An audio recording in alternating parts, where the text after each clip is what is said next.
The member will be in violation of House Rule 401, Part 11. The member will not be able to cast a vote or speak on the floor until the member has come back into compliance with House Rule 401, Part 11. The member may return to her seat. So what you just watched was the result of Republican Maine state lawmaker Laurel Libby being censured by the Maine Democratic majority in the state house for posting about this, a transgender high school athlete participating in the girls' team on her legislative Facebook page. Libby lost her ability, as you heard, to speak or vote on the Maine House floor until she issues an apology for the post, but she said she does not plan to.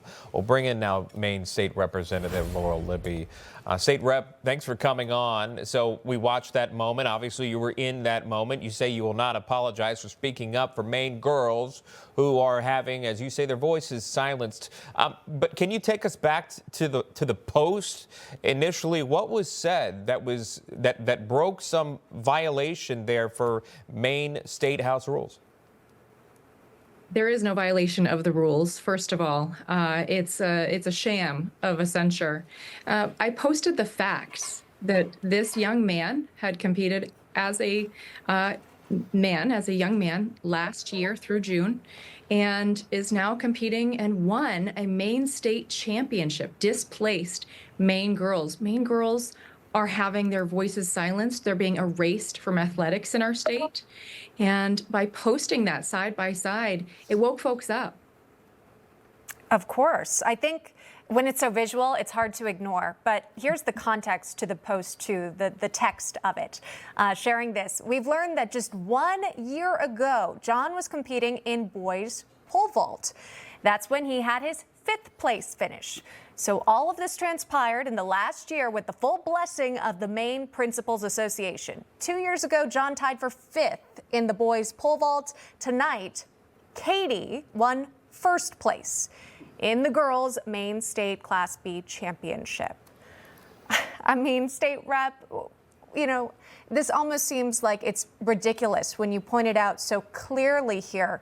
But why is it that you've got Maine leadership pushing back against now President Trump's executive order, citing the differences between men and women?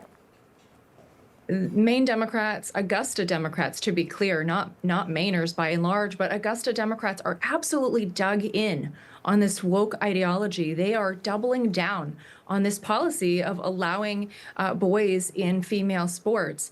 And it's symptomatic, this censuring of the silencing of Maine women and girls' voices that has been going on, and symptomatic of the prioritization of this ideology over Maine people, over Maine women and girls, and over common sense. Yeah, and now you can't vote and you can't speak on the House floor, something you were elected to do.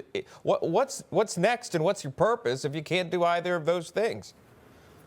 Not only are girls' voices being silenced, but by censuring me and silencing my voice, of course, my constituents, who I was elected to represent, will no longer have representation in the State House. Right. And that is absolutely egregious. There is so much here that folks should be and are appalled at. I've heard from so many folks with an outpouring of support that this is just absolutely unacceptable. Yeah. We'd seen recently that the governor of Maine got into it with President Trump, saying she was going to go through the court system to challenge his executive order. He said, good luck with it. He thinks the federal government has a good chance at enacting federal law over state in this particular Title IX instance. But what's next for you, State Rep, in the meantime here? How do you plan to get your voice back? Absolutely. You know, I told the speaker last night that I would not stop speaking up for Maine girls, and that's true, because they're the focus here. Maine girls that are having their voices silenced. I'm not done fighting. There are multiple things in the works to combat this and to make sure that no one else's voice is going to be silenced in Maine. All right, Maine State Representative Laurel Libby, again, a great point. It is not just your voice, but the voice of your constituents now silenced there in the state of Maine. We appreciate the time. Thank you. Information. truth is freedom. Is Newsmax. It's real news for real people.